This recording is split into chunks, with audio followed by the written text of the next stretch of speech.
Hey guys, my name is Dagget, this is Dagget Designs, and welcome back to a brand new drawing video. In today's video, we're going to be drawing a neo-traditional or Japanese neo-traditional style sparrow. It's a really nice, pretty looking sparrow design. Now, if you are new to my channel, make sure to hit that subscribe button so that you don't miss out on new videos whenever I post. And make sure to hit that thumbs up button if you enjoyed today's video. Alright, so starting off with our sketch for this one, I'm just sketching in red, and we are using Procreate on the iPad Pro here, but you can of course sketch on paper or whatever medium you happen to be working with. I'm going to start off with this long sort of upside down teardrop shape. Got a bit of a curvature to it as well. This is going to make up the body and sort of chest area for our bird. Now the wider you make this top area, the wider the chest is going to be. And you can add a little center line just coming down through the middle like so. And at the back of this, we're going to split this off for our tail. And in fact, I'm just going to make this a little bit smaller. Like so. And we're going to split this off in two directions. One out like this. And the other down like so. And then we can join these in the middle. Just find the middle roughly. And just join them up at the middle. This doesn't have to be perfect. This is just your sketching phase at this stage anyways. Now, off each side of our center line, I want to put in some claws. To do this, I'm going to come down to roughly where the chest sort of finishes. And it's this softer part down here, because birds' feet, they're quite far back on the body. And I'm going to do a little oval. Another little oval next to it. And a third one on the other side. And I try to sort of change the angles on them just a little bit, so they're not completely lined up like so. That tends to look a little bit just doesn't have as much detail to it. It doesn't look as nice or natural, so I try to splay them just a little bit by adding a little bit of variety to their shape. Okay, and you're going to do that on both sides like that. Now for the head of your bird, I'm going to start with a circle that cuts in with my body there, as the head is sort of joining into the chest part there. You can cut across the top of your circle, down, and into your body like this. Okay, and that's going to create a bit of flatness at the top, and then cut down into the side of the chest like so. Now what I want to do is come to about halfway up our circle, drawing a little line. That's going to indicate where our beak's going to sit. Now the beak's actually going to come back and start about here. It's not going to start on the edge of our circle, and this is really important. So you can come up like so, and forward and slightly down for the beak.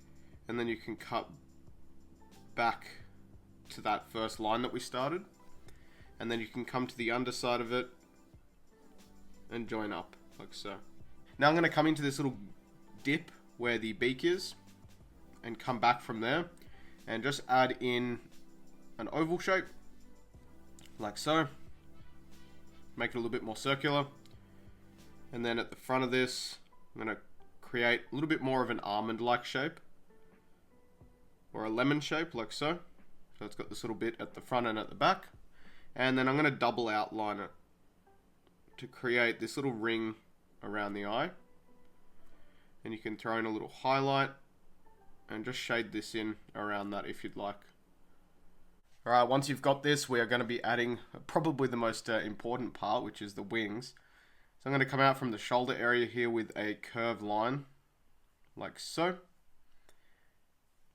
And in this case, we're going to see some of the inside of the wing and actually a little bit of the outside of the wing.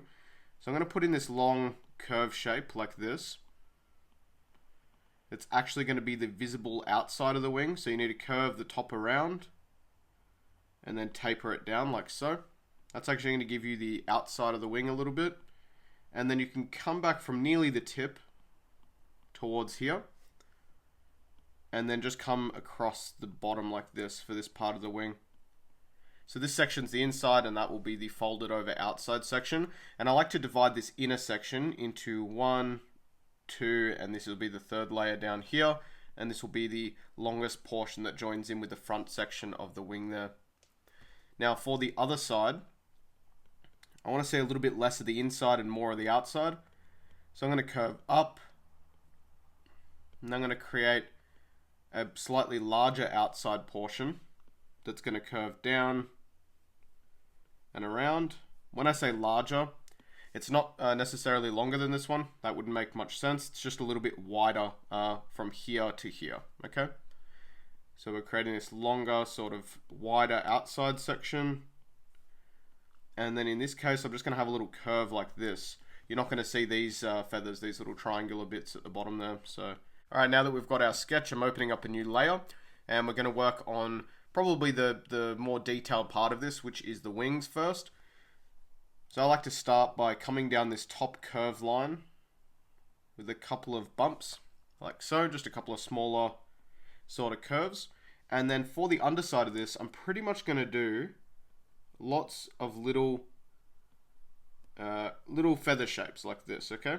And they can be overlapping in all sorts of different ways. You'll see with more traditional style stuff, these are going to be really neat and tidy. And then with more realistic, I guess, near-traditional style, they're just going to be a little bit messier and a little bit more organic. They're going to have a little bit more of a natural feel to them. For the next row down, I'm going to do these slightly bigger feathers, which are just these big sort of curve shapes overlapping with each other, adding smaller ones in between, pretty much however you'd like to do them. But yeah, making them slightly bigger than our small sort of fluffy feathers above this. Okay, and then for this bottom layer, I'll start it about halfway down here. I'm going to make these substantially longer than those ones and bigger. And sometimes it can take a few tries to get the right shape to this, so just play around with it and don't be discouraged if the first couple of feathers you do don't look right. Just mess around with it a little bit, but I'm pretty happy with that. Now this is where we do the outside portion, and we're going to start at the very top with a feather that comes around like this and creates the top portion of the wing. And we can bring that back down. I'll add another little feather maybe to the inside of this, following the same direction, and an outer one for that curve. And you can of course throw in some smaller little feather details, however many you'd like basically. And now we're going to split this up into a couple of rows as well, but I'm going to do it nice and rough so it's not too perfect. Now I can come down this front edge. These feathers should be a lot longer and a lot bigger than these inside feathers because they're further towards the outside edge of our wing here. So these are the actual flight feathers. So don't be scared to make these ones a fair bit bigger and longer than your other feathers, and throw some smaller ones sort of in between, like so. And then for the longest feathers, we're going to bring a long line down to the front and bring it back, and then we can do another one behind that, just using this line as a guide, and maybe just one more behind that. That's going to give us our longest feathers. And then for the inside of this, we can pretty much throw in a couple of long feathers like so. I'll just tidy that up a little bit. Now, a really important detail to distinguish the outside portion of the wing from the inside is going to be to boost up this front line. So thickening up this very front line of the wing all the way along is going to help separate it from that inside portion of the wing, and now that's going to make it stand out and make it look like it's coming forward a little bit. Now from here, your other wing is going to be done in the exact same way, but just before you do it, just come down the side here and line your chest off like this. That way you don't overlap into the body, because we can see where the wing connects to the body on this side, but you can't on this side of the body. So I just like to make sure there's a nice solid line before I do the other wing. Now that both of the wings are done, we can come in and add detail to our face here. It's not a lot to do here actually. Bird faces are quite simple. I'm going to come up across the top of the head. I like the top of the head to be a little bit flatter as opposed to like really, really round. So make the top of the head a little bit flatter. Come around the back. Just join down into the chest on that side. And now on this side, I'm going to come back from where the beak is. Okay, I'm going to come back like so, and curve in like this, just following my circle for now. And you can come in from the back of the beak and just under the eye and add in these really faint curves, okay, that come back like this. Again, this is going to play into more of that near traditional look, but there's a couple of elements here that can be tied into other styles of drawing tattoos. Okay, I'm going to come back around from this side of the neck down to the chest and then back up like this.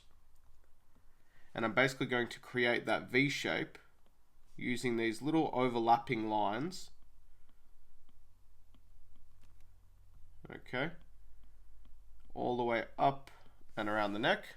And after we've done that, I'm going to come off in this other direction like this and stop them there. And I'm going to do another layer of these feathers coming up from about here. Okay. Now to add some more feather details to the front of the body, you can throw in basic feather shapes, just keeping them rough and not too perfectly in line with each other. You can vary the size a lot on these ones as well. These are sort of the soft chest feathers, so you can make them all sorts of different sizes. Again, don't make them too big, nothing like the ones on the outside of the wing here, because that will look really weird. Just make them relatively small, vary the size up a little bit, and you can make them nice and light as well. This is going to give them a softer appearance. If you were tattooing this or drawing this on paper, you might want to use grey wash or a really light thin line black liner, but that's going to work really well for creating those. For your claws, we're going to keep these nice and simple. Putting a claw at the front of this one, I'll come up with a bit of a wavy line up either side to create the knuckles. And then these little lines just curving up the claw like so. For this one here, we're going to create the top of the nail going up into the knuckle and back down. And then this bottom section like so, like this. And then curving around with your little lines. And this one is going to be very similar to the middle one, okay? Little claw like so. Now underneath the claws, we're going to put in another little row of these small soft feathers, and you can make them slightly longer towards the end of the center line here, like this. This will help to sort of border off where the tail starts. And before I get all the comments coming in, yes, sparrows have 4 claws or 4 talons on each foot, and not 3, but I aesthetically I prefer them to have 3. Aesthetically, I think it's more pleasing. You can, of course, add the 4th talon in if you'd like. This is sort of like the claws are tucked back into the fur or the feathers a little bit. So they're sort of hidden, and you can add some little feathering around it, but it's up to you. I like the way that this looks a little bit better. Now doing your tail here is quite simple. You're going to follow your outside line all the way up. Start it nice and wide and then taper back in. And you can add a couple of small feathers to the bottom of this to add some variety. And then following your V back, you're going to start adding larger feather shapes, okay? As I get to the center, just adding in a couple of smaller ones again, like so. Now you can follow your V shape out again. Come back, maybe add a couple of smaller curved feathers on the inside. And follow them back. And that, ladies and gentlemen, is how you draw a really beautiful looking sparrow tattoo. And you can of course make adjustments to make this look more Japanese, more traditional. It's completely up to you. In any case, I really hope you enjoyed today's video. I hope you followed along. This one was a lot of fun. Leave me a comment down below letting me know what you thought. And if you're new to my channel, make sure you hit that subscribe button. And I'll see you guys in the next one. Okay, bye-bye. If you like the content that I make and you'd like to support the channel, make sure you smash that like button. And hey, while you're at it, check out one of these other great videos.